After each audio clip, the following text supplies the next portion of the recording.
Hello Cambridge and Cantabrigians, Liz Collins here with your Facecast and summary of some of our headlines here at neighbormedia.org. This month on Not for Nothing, Susan Fleischman has many powerful and poignant pieces. Her most recent was a discussion with Executive Director Moshe Rohani and immigration attorney Deirdre Giblin from Community and Legal Services and Counseling Center. They cover the legal and counseling services offered to immigrants, refugees, and low-income populations in Cambridge. On September 25th, Not for Nothing took a look at the voting system in Cambridge and taught us where to look for information about candidates. Finally, Susan Fleischman's Not for Nothing took on a timely discussion of white supremacy and racism, police brutality, and the acquittal in St. Louis of the police officer who killed Anthony Lamar Smith. In another segment, Siobhan Bredren covers the Cambridge Beat the Belt mural rededication, illuminating the event's goal to celebrate citizen activism in Cambridge. And finally, in response to the hurricane disaster in Puerto Rico, Maurice Wilkie covered the local Latin Caribbean fusion restaurant La Fabrica Central's Puerto Rico real-time recovery fundraiser on the afternoon of September 24th. That's all for this Facecast. I'm Liz Collins, and thank you so much for watching. Don't forget to check out these full stories and more at neighbormedia.org.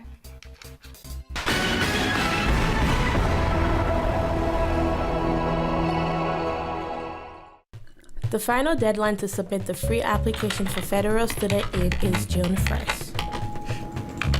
This is what completing your FAFSA on June 1st looks like.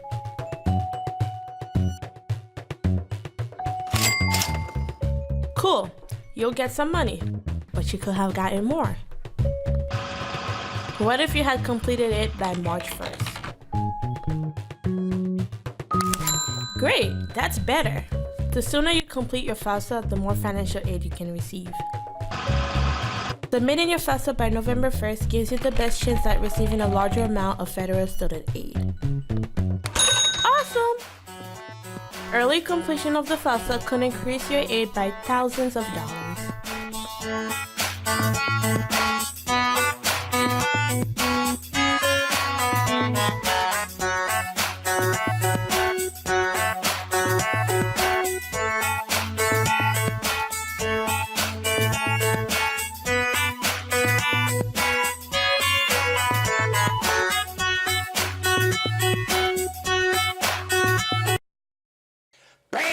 Okay, I'm just a little bit tardy. Yes, this is Brother R.A., or actually, this is Unsurpassable Justice with yours truly, Brother R.A., on your media. Okay, R.A. in the palatial suite. Ha ha ha. Yes, you can see all my gaga googie gaga la. But okay, let's bring it on in and wow, election day, huh? Whoa. Today's show, I don't know. I wonder, ha. Well, considering it was Indigenous People Day recently, and you know, last month I dealt with all of you know, happy birthday Tina. Oh, speaking of Tina, this is Tina in a Tom Thumb wedding. Can y'all see that? Here, let's bring that into this shot here. Can you see that? That's Tina in a Tom Thumb wedding. Oh. Yeah. And, so, Brother R.A., I'm up here trying, and you know, Tina's down in North Kakalaki, and I'm up here in Boston, or whatever you call it, Cambridge, Massachusetts. But Indigenous People Day, I'm just trying to weave it all together, you know. Nana and Papa got married October 15th. Tina was born October 18th. And Mummy was born October 23rd. And then, wasn't there an Indigenous People Day? And that's why you see me wearing my feather. You know, tapping into my chi and my internal energies and so on and so forth. I am, you know, with Master Heej of the Roxbury Tai Chi Academy, teaching me a little bit more about how to go within myself and how to tap in to my divinity, or at least tap in to my consciousness, and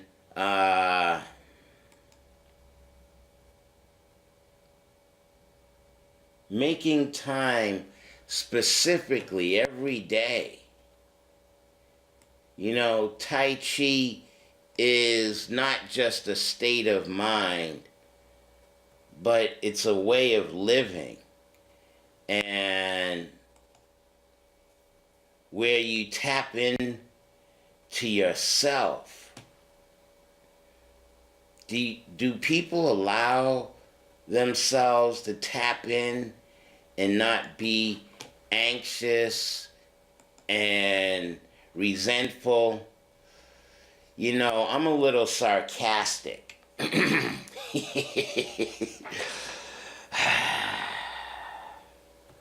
Just a little. Just a little sarcastic, I guess. You know, as you see my feather,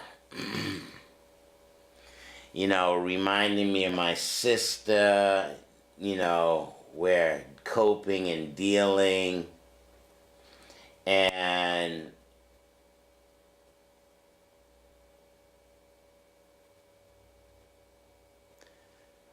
taking time to love myself.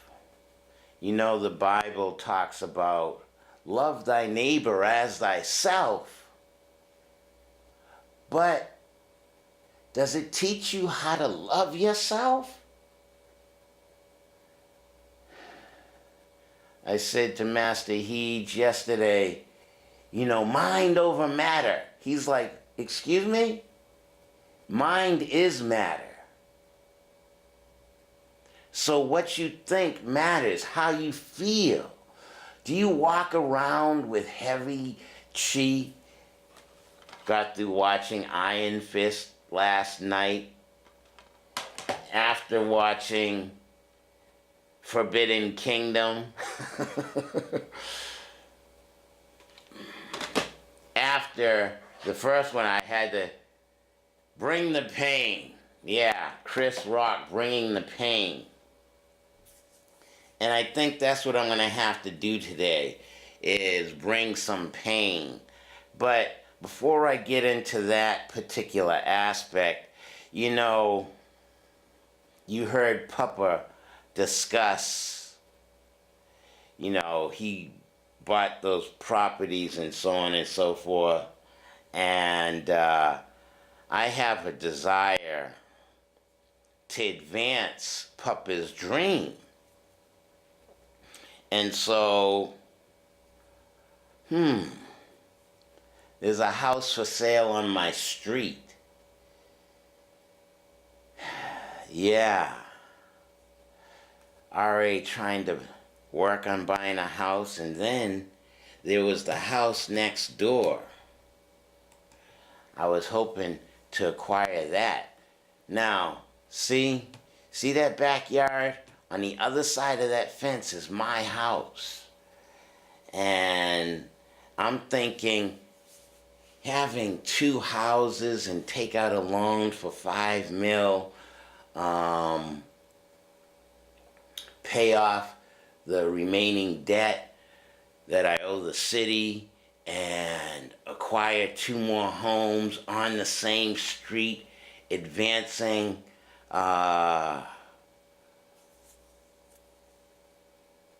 what Nana and Papa started.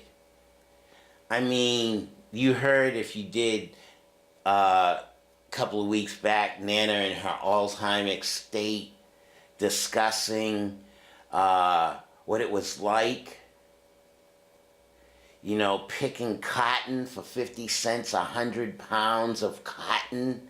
And she's like, no. And even Heej talked about picking cotton. I'm like, wow. So Nana left Spartanburg, South Carolina, and went to work in Portland, Maine in the shipyard. I don't know if she was a welder or a ship fitter or whatever, but that's where she met George, Papa, who you saw me interview. And they got married October 15th. And yeah, you need an army, I'm like, I don't know about all that, but folks voted, and this is Indigenous People Day, and then there is Veterans Day. Oh yeah, Veterans Day. Alright, so Nana and Papa got married October 15th, 1945 or 47, then acquired the 2 pieces of property, making minuscule amounts of money, and now 2-bedroom rent in Cambridge is about $2,000 or $2,100. I'm like, and then acquire some more property, and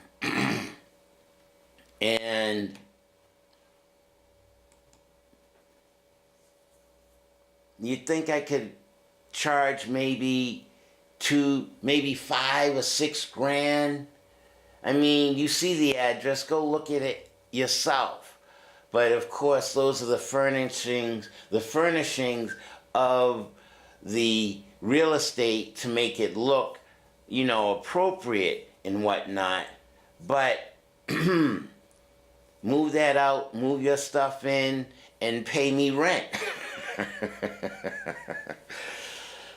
I don't know if I like that idea. Already dealing in trading dead slaveholders and talk so much smack about the system and so on and so forth.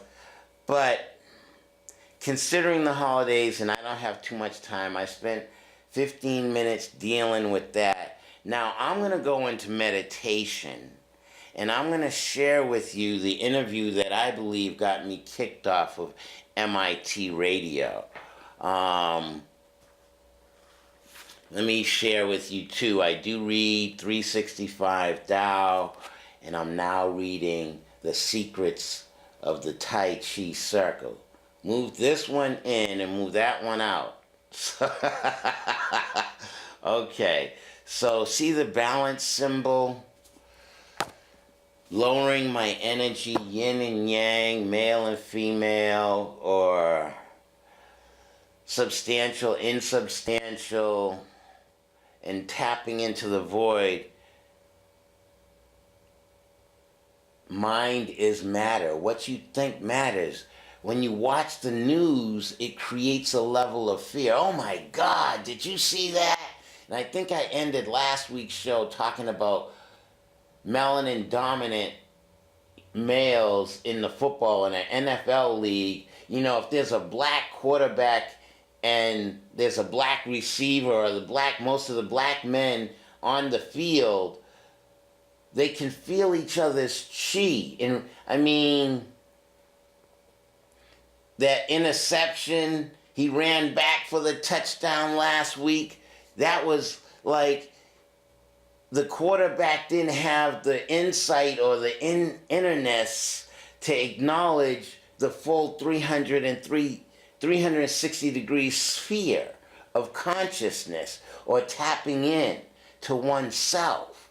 So I'm going to do that as I go ahead and let you listen to a show being converted from cassette tape to a memory stick, an MP3. So here, you watch this. I'm going to walk over here and start this contraption. And let's see, oops, I let the battery run out, but let's start. And let's hit record. Now, the views and opinions you're about to hear are those of the participants and not those of WMBR staff, management, employees, or other people that produce shows on WMBR. If you're squeamish, you better step off. If you are very patriotic, you may want to change the radio dial, because we are gonna get real black up in here. That's right, black meaning consciousness, black meaning universal, black where we will unturn every stone. We will leave no information out. That's our right and responsibility in producing realblacktalk.com. Now, let's see. The eyes are blind to what the mind cannot see. If your mind's eye can't see it, your eyes won't pick it up. Talking about living in America with a heightened state of alertness. Yes, this is what we have to do, being human in these days and times. Let me also read to you a quote from Carroll Quigley. He says, "No country that values its safety should allow what the Milner Group accomplished. That is, that a small number of men would be able to wield such power in administration and politics should be given almost complete control over the publications of documents relating to their actions, should be able to exercise such influence over the avenues of information that create public opinion, and should be able to monopolize so completely the writing and teaching of the history of their own period." Now, let me go ahead and get into who our guests are for this evening. They have authored the book Trance, T-R-A-N-C-E, TranceFormation of America, the true life story of a CIA mind-controlled slave. Yes, you did hear me correctly. I did say a CIA mind-controlled slave. This book was written by Cathy O'Brien and Mark Phillips. Let's welcome them to realblacktalk.com on the radio. Welcome. You with me? Thank you, brother. Thank you. Yes, sir. Very good. Thank you so much for taking the time out of your schedule to share your story. Now, I have a host of questions, but I do want to start, before I even get to your questions, let you know, also coming up on realblacktalk.com, we will have these two speak to us for the next 2 weeks right here. That's right. We're going to have Cathy O'Brien and Mark Phillips talk to us. This is going to be an education to open the mind's eye. And then the following week, Columbus Week, we will talk with Michael Bradley, the author of The Iceman's Inheritance, the author of Chosen People from the Caucasus and The Columbus Conspiracy. So that's coming up. Had to take care of that business to let you know. Now, who wants to begin, Mark or Cathy? Well, I suppose we've got an audience here of people who are aware of the not only the probability but the government's use of experimentation and applications through external control of the mind, do we not? And I would assume that these people are aware of the 1947 National Security Act, which enables our government to run roughshod over anybody and any of our allies under the guise of course, U.S. national security. They can stop any litigation, civil or criminal, against any wrongdoing under this 1947 National Security Act, which replaced the rules of ethical military conduct in 1947. I might add, since then, we have had more breaches of national security than ever before collectively in our country's history. Mark, let me ask you, what brings you into this area? What is your expertise, if you will? Brother Ray, it goes way back into the actually the mid-'60s when the Vietnam War was heating up. I was facing the draft because my grades and my number of hours I was taking in school were not large enough or good enough to keep me out of the draft. And quite frankly, I thought that I could serve my country much better than becoming cannon fodder, working within the military-industrial complex, therefore giving me a deferment. I was very fortunate. I applied for a number of positions and was accepted to work for the Ampex Corporation out of Redwood City, California, which was a major subcontractor for the United States Department of Defense. Ampex, as you well know, is in the communications industry, and at that time was the leader with many advances, including the famous instant replay that all of us see now and take for granted. They invented it. Alexander Pontiatov was the inventor of most of the innovations within that industry. And of course, the broadcast industry benefited most of all. Ampex was an enormous subcontractor for the Defense Department, and they were working within a number of projects for the Defense Department, which were classified, and some of them top secret. Therefore, I was brought into the organization for working for Ampex as an engineer. I have no engineering skills whatsoever, and that puzzled me, quite frankly. I worked also within the magnetic tape division as a divisional director for sales within the magnetic tape division, which brought me into many installations that the Department of Defense, of course, was conducting large-scale experimentations, and that included the Yerkes primate centers, both in Atlanta on the Emory University campus, as well as the installation in Denver. These experiments were for a project unknown. The project name was unknown to me at the time, called MK Ultra.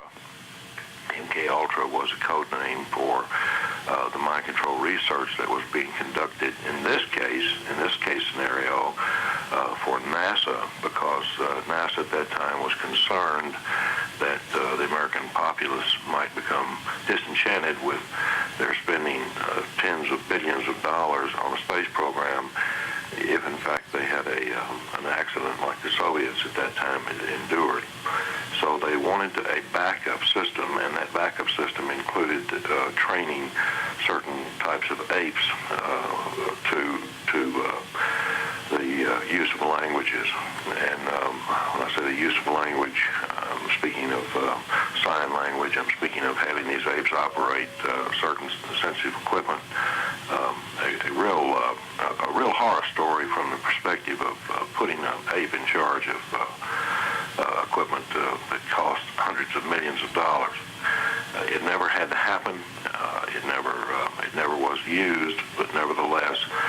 of that research grew an enormous amount of body of information with regards to external control of the human mind. So wait a minute, Mark. You went from being drafted into the United States military service? No, I wasn't drafted. You wasn't drafted. You avoided being cannon fodder. I avoided being drafted by going to work for Ampex and getting a military deferment because I was working for the Defense Department as a military subcontractor.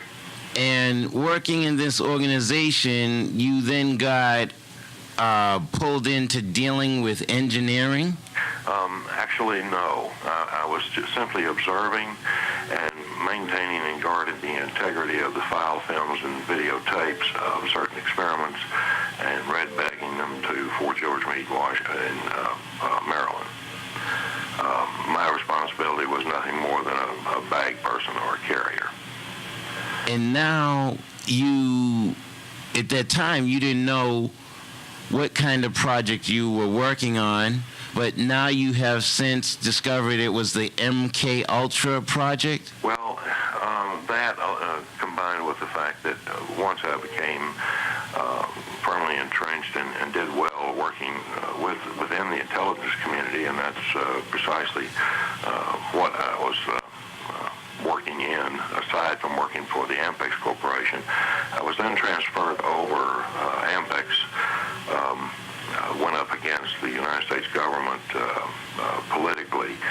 The president of the company said that he was not going to allow the Ampex Corporation to play a part in a governors of California's decision to apply trauma-based mind control to certain prisoners and persons institutionalized in state mental institutions. That governor, by the way, his name was Ronald Reagan.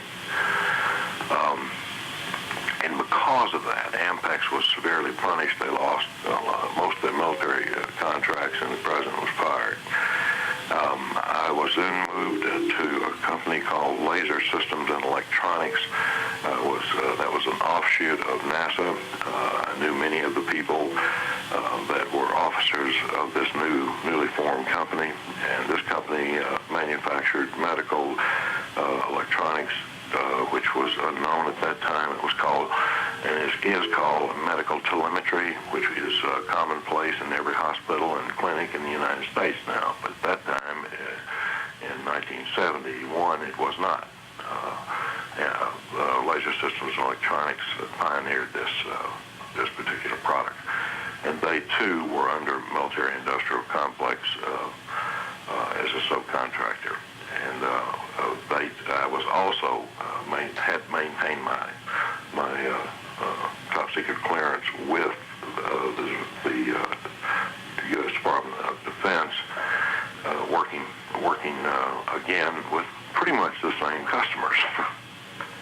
So I began to see actually a pattern growing within the we'll call them customers that I had, and the projects that I was actually overseeing, just simply again acting as a bagman and forwarding various videotapes onto Fort George Meade and other places as well. So you were the low man on the totem pole. Yeah, I was the lowest guy. And you were dealing with top secret information, mind control. You had referenced this trauma-based mind control. Can you elaborate a little bit more on what is trauma-based mind control? Well, actually, the formula for trauma-based mind control has been around since the Egyptians wrote about it in the Egyptian Book of the Dead. The complete formula for it is in there. It's been known as a sorcerer's secret since the dawn of, I guess, the first writings or recording of any language. The Germans under Hitler were particularly interested in this more than they were atomic warfare or weapons of mass destruction. They were interested more in just being able to control the minds of the masses. And specifically, they were interested in the multi-generationally abused Northern European families that were incestual-based families. They were incesting their own children, literally from birth. And the offspring of these children were found to have a high percentage of the same activity. And Heinrich Himmler, under Hitler, was assigned the task of doing the research on this particular group of people and their practices of incest and the offspring's abilities, which were considered superhuman. They had these children had photographic memories. They could instantly dissociate from pain. They had extraordinary vision, 44 times visual acuity. That was only recently validated back in the late 80s publicly. But 44 times visual acuity sounds preposterous. A photographic memory to the degree that someone who has been maintained under a trauma base, a ritualistic trauma base, it seems almost impossible as well. But these are natural occurrences that happen as a result of very specific and very, very contrived types of trauma. Trauma using usually blood traumas or near-death traumas, or whatever the subject of the trauma may believe is a near-death trauma or may believe is a blood trauma. Now, wait a minute, Mark. Let's go back a second here. Sure. We're talking about trauma-based mind control, and you're working with, as a contractor for the government, dealing with these particular elements. So that means... No, I did not work in the trauma-based mind control. That was a given. I mean, I knew about it from just simply casual conversations and researching on my own. But I wasn't working in any area for the Defense Department where trauma-based mind control was being applied. I was working in areas where other forms of mind control covers a wide spectrum. And information control, as you well know, is a form of mind control of the masses, because we act on that which we know or we think we know. We solve problems from that which we have been told are the basis for the solutions. So that in itself, information control is a form of mind control. I wasn't working in the psychological warfare department specifically. No, wait a minute. Oh, sure. Wait, you're saying, first of all, I guess my point is that I'm trying to identify that our United States government is actually doing these kinds of studies. Oh. So you just talked about psychological warfare. You just talked about trauma-based mind control. You may not have been individually involved with those particular arenas, but just those two alone, that's what our government is doing with our tax dollars? Absolutely, and as a matter of public record, the Freedom of Information Act, we as a matter of fact, distribute tens of thousands of records with regards to one particular project that began also in 1947 after the National Security Act was passed. And Harry Truman, by the way, said that it was the worst thing that he ever did. He said it was a tremendous error in judgment. He told his daughter, Margaret Truman, that, who I personally spoke with before she passed away, and she told me that her father had told her that it was the worst thing he had ever done. And a reporter also had written about it, that he had confided in him. What Project Paperclip was, Brother Ray, is a project that was sanctioned by the United States Congress to bring into this country in essence, the Nazi and fascist scientists that were working under Hitler and Mussolini to refine and define what the ancient histories on mind control, particularly trauma-based mind control, and they had a large body of subjects on which to test it. And Hitler had devoted what he considered to be the ultimate weapon, which was mind control. He had devoted his country's resources, and these scientists were not all rocket scientists that we brought over here under Project Paperclip. Matter of fact, very few of them were.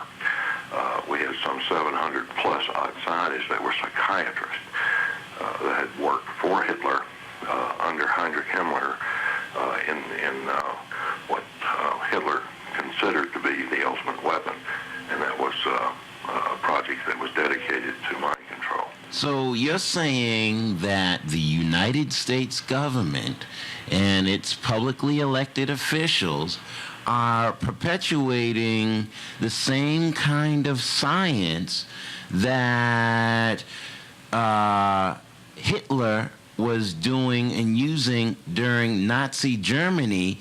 These scientists are here in America and continuing their quote-unquote practice of psychological enslavement or mind control, if you will. Yes, and the rationale for all of that, Brother Ray, was the fact that if we did not bring these people into this country and contain them, then the Russians would. And if that were to be the case, then it would be in fact, we would have lost our footing as a superpower and would lose all possibility of maintaining what we consider to be a global type of control. Project Paperclip, under the actual rules of it, said that no Nazi could be brought in. Now they could be working for Hitler, they could be working for the government as a scientist, but if they were devout Nazis and card-carrying Nazis, we were not supposed to bring them in. Well, under the National Security Act, Congress was no longer allowed to know what was actually being brought in. And this project, you would think, would have only lasted a few years. That is, this Project Paperclip, the importation of these scientists. But it actually was conducted ongoing for 44 years. And during that period of time, the families of these scientists, which had pretty much scattered all over the world, from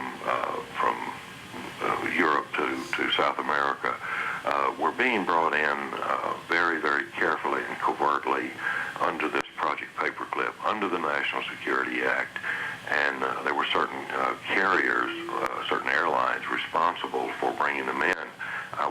Let me ask you, were you personally involved with any of the transportation of these Project Paperclip subject Nazi doctors of mind control? Unfortunately, that's a very pointed question that does get me in quite a bit of trouble. Yes, as a matter of fact, I was. I was vice president of Capital International Airways, which oddly enough was formed in 1947.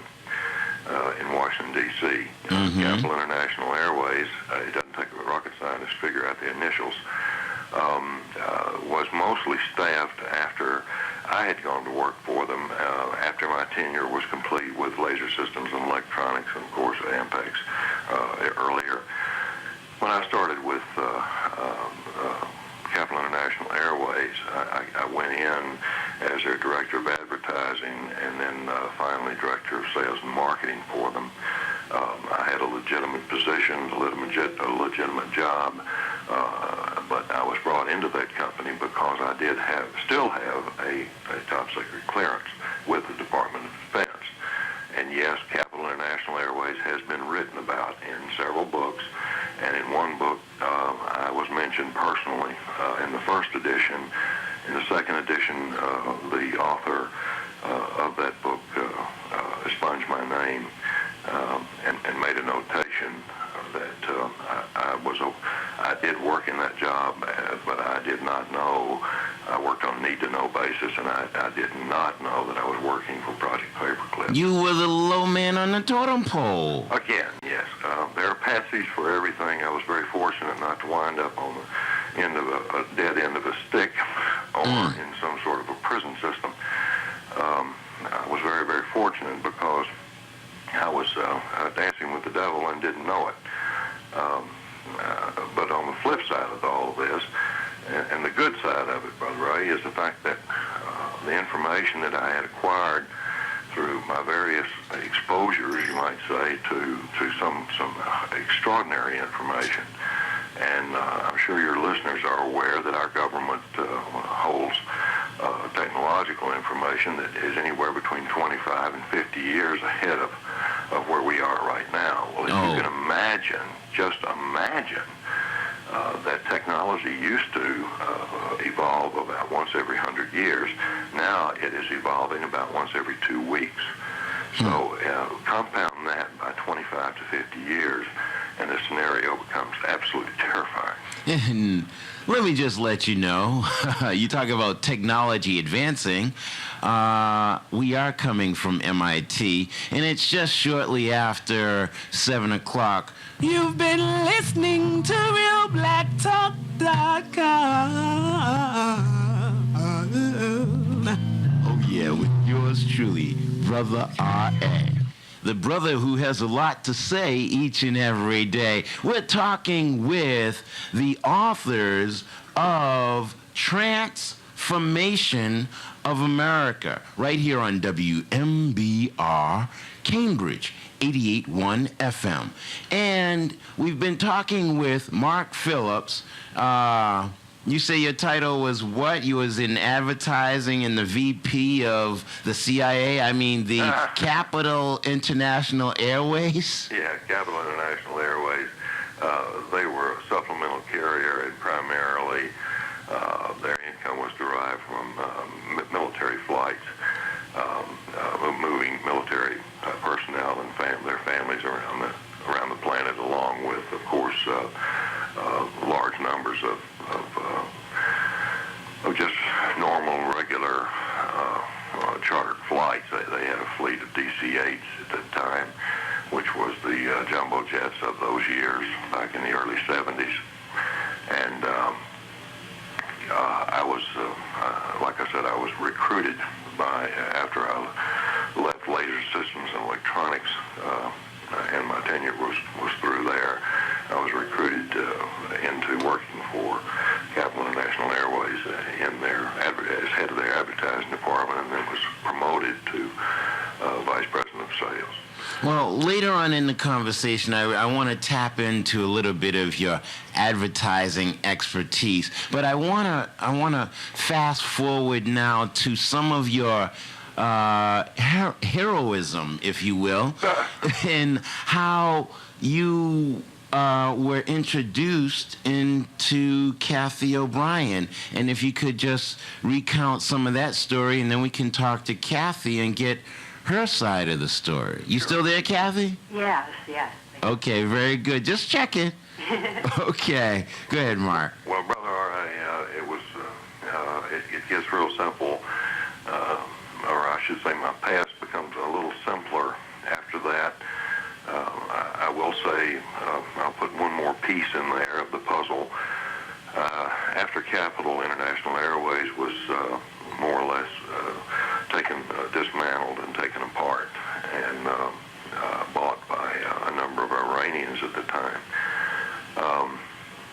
I followed the acting president, a fellow who was actually second in command of Air America, which many people can relate to as the CIA's airline in Vietnam.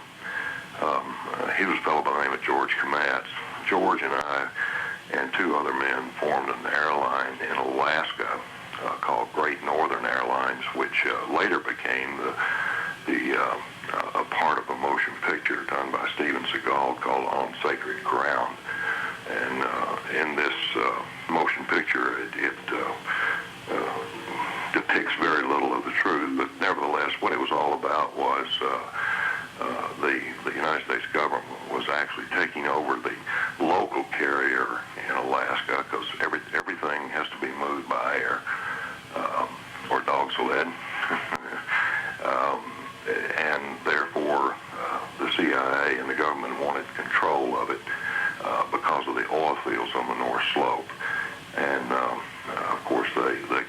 energy. I should say the government controls all energy and works very. The energy companies work very close within the intelligence community. So the CIA was most interested in controlling the rights of the people up there that actually had the rights to the land. So unbeknownst to me, they were introducing a number of things from certain strains of tuberculosis to stopping the Eskimos from hunting whales. And if the Eskimo doesn't, certain ones of them up there, if they don't have whale or seal in their diets, then what happens is their bodies, they literally die. And chicken is toxic to certain ethnic groups up there, and the United States government was supplying these people with alcohol, chicken, drugs, whatever they could to literally kill off the ones that were standing in the way of their exploration of the oil fields up there. And you know, this is all happening again, by the way, right before our very eyes. They're talking about taking on the protected wilderness in Alaska for a few more drops of oil and sacrificing God knows what. But finishing that statement, I became very disenchanted because I had found out, in essence, I know it sounds like that I'm a pretty stupid guy not to have known who I was working for, but I really believed that my role within as a subcontractor working with a clearance for the Department of Defense was that of something very patriotic. Yeah, you were just a flag-bearing patriot, right? That's what you thought. That's correct. Until the mind's eye got open. Go ahead. Well, once my mind's eye got open, I attempted to resign my position I was smart enough to use a number of excuses, none of which were very effective in persuading the powers at hand. But nevertheless, you don't leave the intelligence community by just turning around and walking away, unless you're going to go to work for yourself, or unless you're just going to crawl off in a hole somewhere. And I chose to just go to work for myself and start up a business, which I did. I had started up a number of small businesses, and I was doing pretty well. And this was about this time. This is the 1980s we're talking about.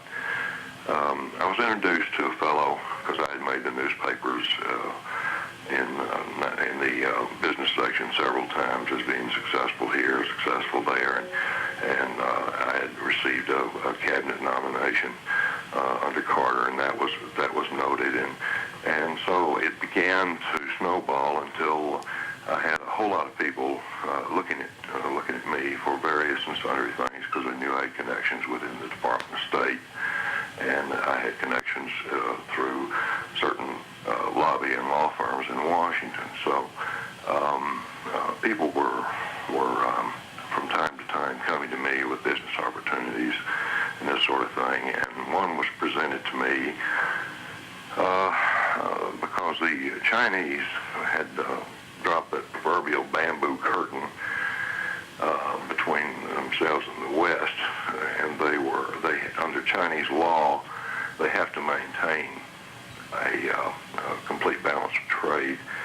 And what was actually happening was the Chinese weren't able to meet the energy demands that were suddenly being placed upon them to produce a product and service to maintain that balance of trade, because they were literally jumping from one century to another overnight, practically, technologically speaking. So the Chinese were very interested in energy conservation, and I was interested in helping the planet. So I actually had a small company with a fellow named Alex Houston, who was in the country music business, who I had been introduced to through a mutual friend that I'd known all my life. this Alex Houston character was just a small-time MC, stage hypnotist.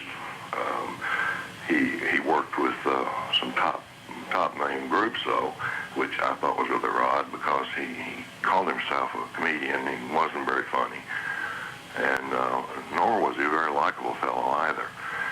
But Alex Houston asked me if I would put this company together for him, and because he had a contact in Hong Kong that had a relationship with the People's Republic of China, the Chinese military, because their mines over there, particularly their steel iron ore mines,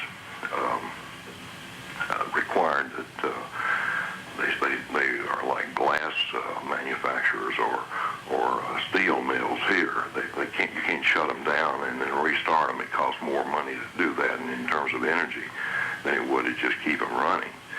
And as a result, the Chinese said that they had to be able to keep these mines going and running, but they were having to shut them down just for energy conservation. So we were manufacturing large commercial capacitor banks, which reduced the power factor, which put them within a range of where they could justify keeping those mines open all the time.